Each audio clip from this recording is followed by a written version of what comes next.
because Phil and McNeil forced me to make them early, and people who would question why I did what I do offensively should see tonight that we've got a good offense, and we've got 3 really good coaches.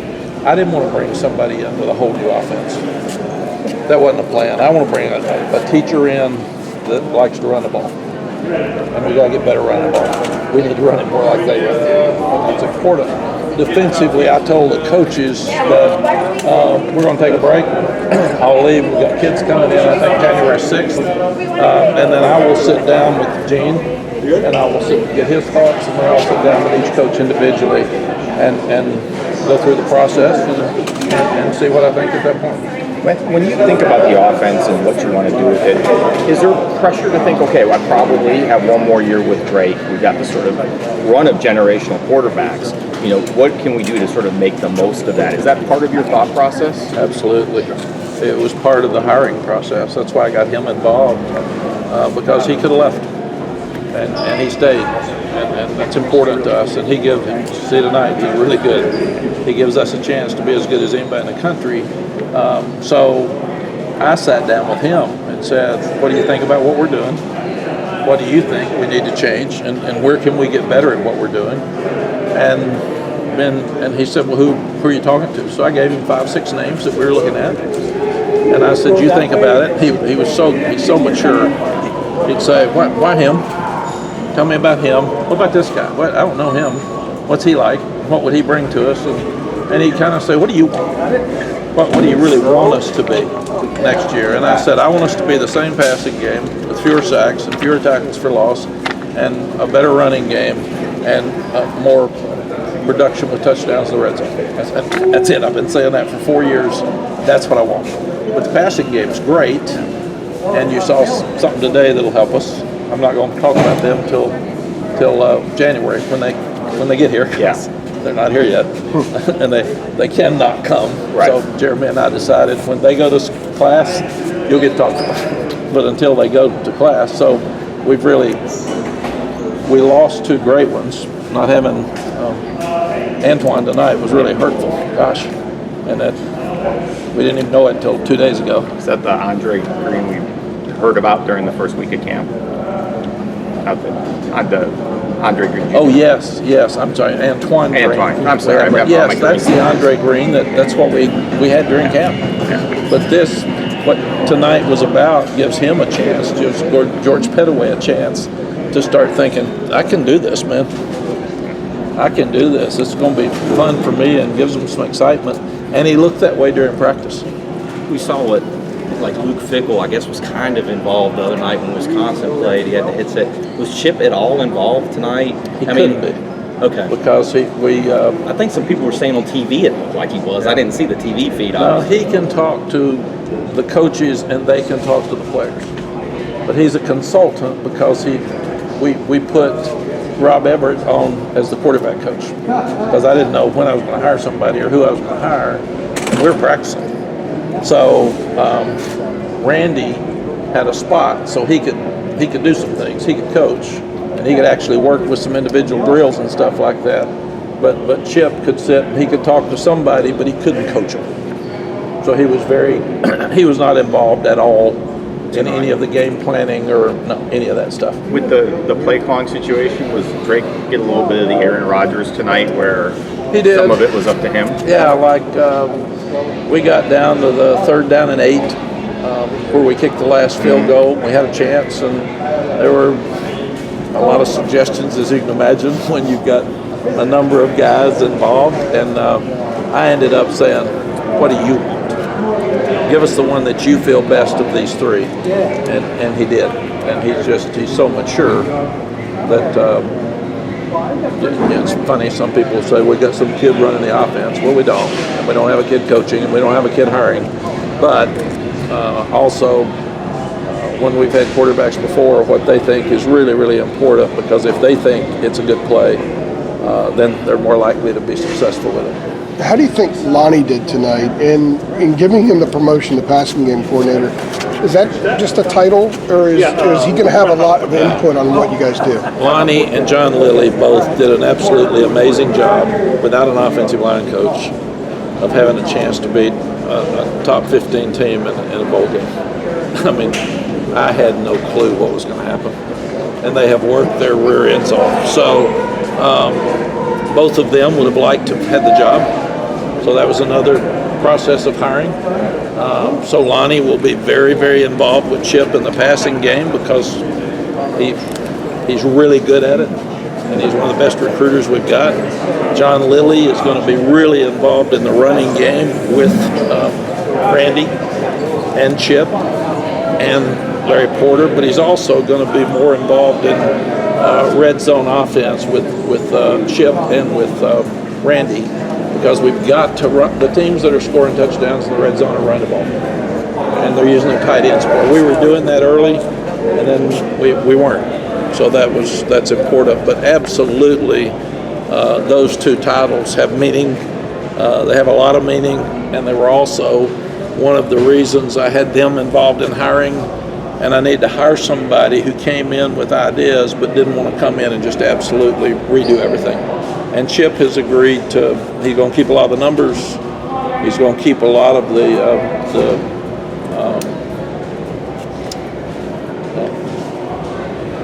what do we call it? He's going to keep a lot of the terminology, verbiage. Yeah, scheme. But we've got to relook at our running game. And that's where he and Malzahn were so strong and so good, and he and Randy being really good friends. I tried to hire two guys that really liked each other and had similar philosophies and felt really, really good about schemes going through. And what they've done after being around here for a week is they've seen every kid. Lonnie, good job, bud. You did a great job. Corey, thank you. But they've done an amazing job of all working together and sitting there. And Chip's been able to watch Drake and the quarterbacks every day, and Randy's been able to look at his room and sit in there, and he's met with every kid. So we're way ahead, especially now with the transfer portal. Who knows who left? Somebody may leave tomorrow. I've heard some coaches say that they're. Congratulations again, buddy. Thank you. Congratulations, guys. You did a hell of a job. Thank you. Congratulations, bud. You did a hell of a job. Great to meet you. I didn't want that ball in your hands at the end, and that's why I should have gone for 4th and 2. Congratulations, bud, because I knew you were over there. Thanks, Mack. Don't hurt him. If I can ask another Should question. have done it before the game. Matt, what did you think about the field He's had his finger up for a while. What did you think about the field conditions? I saw you talking to, looked like a bowl official pregame, and they were patching it and sanding it throughout the game. You know, the guys did a great job, but it was very dangerous. And it was just on one end. I don't know if it was a hole in the tarp, but it was so soggy that we started trying to figure out which way do you kick. The first field goal that we missed, he slipped. The first series we went out, Awesome slipped and Drake slipped.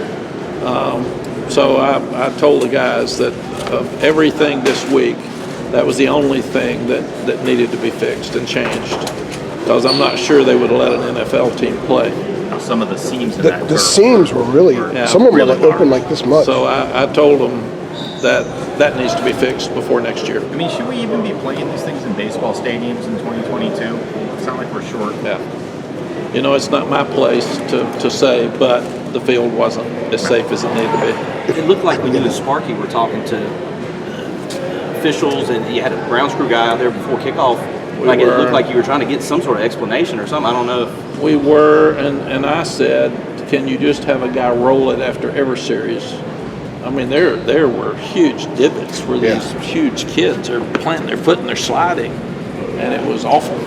So I was worried about somebody tearing a knee or sliding, and so, but obviously the game still went on, but that's something that needs to be fixed. If I can ask a game, go ahead, Theo. How close do you feel, this is bigger picture program kind of question, finishing year 4, going into year 5, how close is this to being where you want it to be? You know, CL, it's really close. We could have won 12 as easy as 9, and we could have won 4. But 2 years ago, we would have won 4, and that's why we made so much progress, and that's why this tonight was really important. It was important to me to see that we played so much better against Clemson than the score looked. I mean, I didn't know. Notre Dame just ran up and down the field. It was awful. I mean, they're getting 10 yards a shot. Big running backs running over us, and Clemson didn't physically beat us down. So as bad as that score was because of 3 turnovers, I walked out of there saying, you know what? We're making progress. We're getting better because Clemson's as good as anybody in the country. So we're making our progress. And then I wanted this game because of the same thing. I said, I want to see how much progress we're making. And we're obviously making a lot of progress now. We got to finish. And we got to continue to win on the road. We got to continue to win close games. I think that will come from a better running game, and it'll come from running the ball better in the red zone. And that's where I think, and our defense, they have continued to get better. After Appalachian State, everybody said they're so awful, so they didn't give them a chance at anything. But our defense held Georgia Tech to 21. That was enough. Our defense really didn't give up much against Clemson. It was our offense with 3 turnovers and a blocked kick. NC State, we have a corner just fall down and give them 7. We have another interception that's a short field that gives them something. So the other thing we've got to do, in my estimation, and I'm not just taking up for the defense, but the better we run the ball. We held the ball. We had a 13-play drive after a 56-yard kickoff return tonight. We've got to stay on the field some and try to help our defense. And that's something that I feel like that next year's team will do a better job of. I wanted to ask you about the defense, sort of the question I asked Cedric in there about tonight specifically and how that kind of mirrored a lot of the improvement that you guys had. And the second part to that, you're talking about getting better with the run game, but what about getting more TFLs defensively and more traditional pressure on the quarterback? And we've talked about it, and we've talked hard about stopping the run on first down, which is why you get tackles for loss and why you get sacks. And we haven't had enough, and that's like the running game. That's got to change. And you saw the 1 sack tonight we had was by Kamen Rugger. It's quicker guys up front that are fast twitch. So we've really got to look at, did we get too big? Did we get so we're catching more than attacking? The knock on, quote, Gene's defense, we do exactly what Oregon's doing. I mean, it's the Georgia stuff. Charlton worked with Dan Lanning at Georgia. I mean, it's exactly the same defense. So it's just people get hung off. It's easy in your business and fans to say, this is who they are, and you never change. Usually is dictated by players. You guys have changed. We have changed. But you were talking, when we talked to you, I think it was a week after Notre Dame, you were talking about the angles on defense. A lot of that stuff has totally changed. It's totally changed, and they're getting better. So that excites me too. The fact that most of these kids will be back. We've done a better job in the transfer portal than in our past, I feel. We'll have 19 new guys here this spring, which is amazing that there's that many, or that's what we're planning on out of 85. So it'll be pretty much the same team that you saw tonight with more help, and that's why I'm excited. Can I ask you a portal question? Not specific players, but originally. Am I supposed to be doing this after the press conference? Well, would off the record? I think we went longer than the press conference. Would Mike Gundy be doing this after? I have no idea. We were actually telling the Oregon guys that we get you a lot, so they were like kind of envious a little bit about the portal. Without mentioning names, they were envious. A couple years ago, you said that you were only going to bring in somebody that's a starter.